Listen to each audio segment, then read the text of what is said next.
If I could pick Yes. someone to follow up Rick Stengel's Person of the Year, Ben Bernanke, seriously, It would be this guy. it would be our next guest. Yes, Introduce him. I'm Republican excited. representative from Texas and member of the Financial Services Committee, Congressman Ron Paul, joining us on the set of Morning Joe. Nice to have you on. And Ron, Thank you. you actually, you just wrote a book about the Fed. I mean, my God, tell us.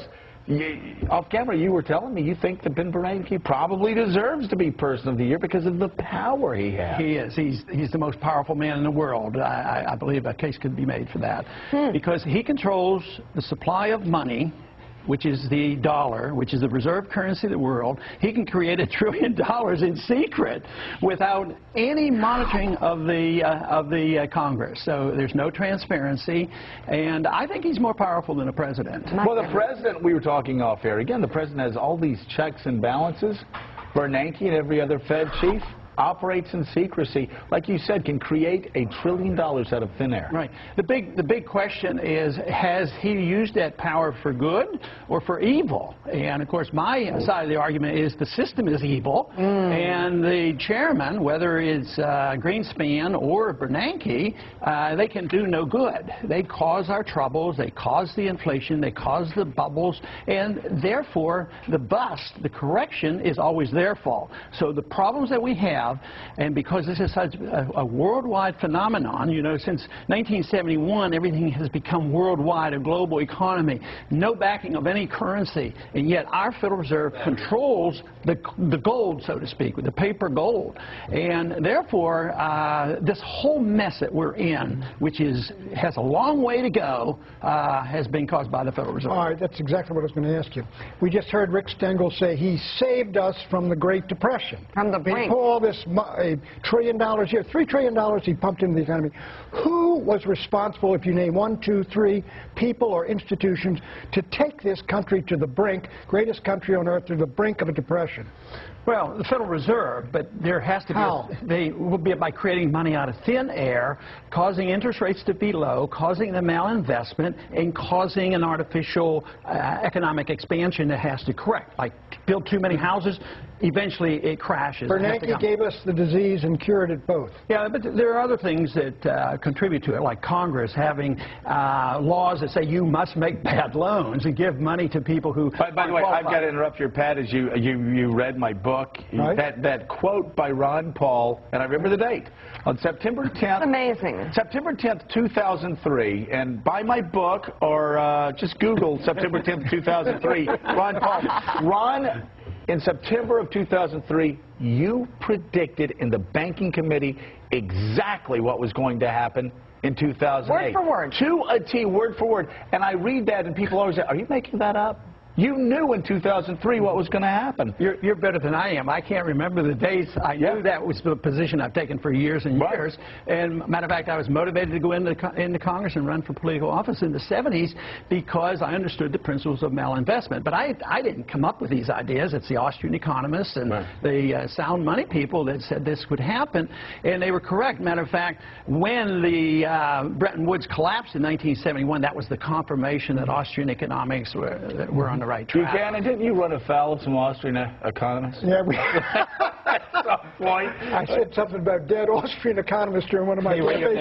Rockwell and the fellows have. Well, we have a few live. Did Rockwell tell you? That was gone. Murray Rothbard, they were gone. He was your friend. He was my great friend, Murray was. But we slammed shut the gold window in 1971. I was with Nixon in August. That's what you're talking about. Your fault. But look, you know what they're going to do? They had all that money abroad, Ron. You asked me, the Brits were going to come in and clean out Fort Knox. What would you have done? Well, you should have done a lot more, a lot sooner. That is, I agree with that. Don't print so much money. Look, prior to that, LBJ's guns and butter, but what do you do at that date? I mean, my friends tell me you should have let them clean it out. You can't let them do that. I would say, but that was only half the thing. If you're going to quit, what you have to quit is printing the money. So we quit handing out the gold, but then we said, we're just going to print money, and there's no restraint. So what you ushered in was a system in 1971, which created this huge, huge bubble, and that's where the real But Congressman, given the bubble and given restraint, I mean, where would you stand now on regulation? Would somebody like you say less regulation, or after the crisis would you say, well, actually, we do need tighter Well, I want regulation? more regulations of different things. I want more regulations on Treasury, on the Congress, and on the Fed. But I want to have less mischief by bureaucrats because they do a great deal of harm. We introduced a lot of regulations in the 30s, and it just prolonged the Depression. When we had Enron fail, we had Sarbanes-Oxley. That did harm because our businesses left our country. I don't like those kind of regulations. But you have to enforce regulations like contracts and bankruptcies. We ignore that. We don't follow the contract of money. So the government does everything opposite. They violate contracts, and they don't use bankruptcies. They bail out people. So yes, you want the market to regulate. You want to get rid of bad investments and people who are bankrupt. Ron, really quickly, we're coming up on a hard break, but I've got to ask you about Afghanistan. Pat Buchanan, myself, other conservatives very concerned about the so-called surge. Concerned we're going to be in Afghanistan for another decade. What do you think? We'll be there for a decade or longer if the money holds out. But because we're doing exactly what Osama bin Laden wanted us to do, and that is get ourselves bogged down, spend a lot of money, and get people, you know, discouraged about being bogged down. At the same time, have an incentive to build up the Al-Qaeda. So we're doing exactly the same. Yeah, the thing is, Al-Qaeda's not even there. Yeah, but there's a lot of people who hate our guts, and they do it because we bomb them, invade them, and occupy them, and steal their oil, and all these things. So that's going to that will continue. What would President Ron Paul do? Bring the troops home? The troops would have been home by now. I'd bring them home. You know, the famous saying, declare victory and come home. There's not much victory to declare. But I'd just come home. I'd come home from Korea and Germany. Save the money. This country needs some money. We're all broke. Quit printing the money. Save the money. Brother Buchanan. Okay, then. Okay. All right, we got the amen quarter over here.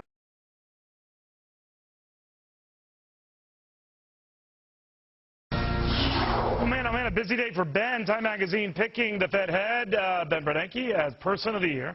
The Federal Reserve today deciding to leave interest rates at near zero. My next guest is fed up with Bernanke and the Fed, and just fed up with these guys who just spending a lot of money on financial rescues he says don't rescue. Republican Congressman, former presidential candidate Ron Paul joining me now. The name of his book says it all, End the Fed. So, Congressman, what did you make of Time making him Person of the Year? Well, I don't find it offensive. I mean, they pick people who are very important and instrumental, and he certainly has been. He is an individual in the past year, has been able to counterfeit a lot of money, more than any other one man ever did in the history of the world. So, and he does it, he's inherited a system that's very secret. We don't know what he does. He's more powerful than the president. The president has to at least come to the Congress for the money, and we can have a little oversight on the president. No oversight. This is done in secrecy. The Federal Reserve Board chairman can increase this money supply and pass it out, and nobody's allowed to know. So I say he is very, very important. And why I like this is that the people are putting their attention toward the instrument of inflation and the business cycle. So I want people to look at the Federal Reserve. Yeah, but you know, Congressman, I know you're a great student of the Fed and have been a great critic of it, dating back to Alan Greenspan and before. But for a lot of people, this cover story will be their first exposure to the Federal Reserve and what the heck it does and how secretive it is and that it's a very powerful institution. You say too powerful and spending too much money, right? Oh, right. And it makes people wonder about the whole idea of a Federal Reserve System and fiat money.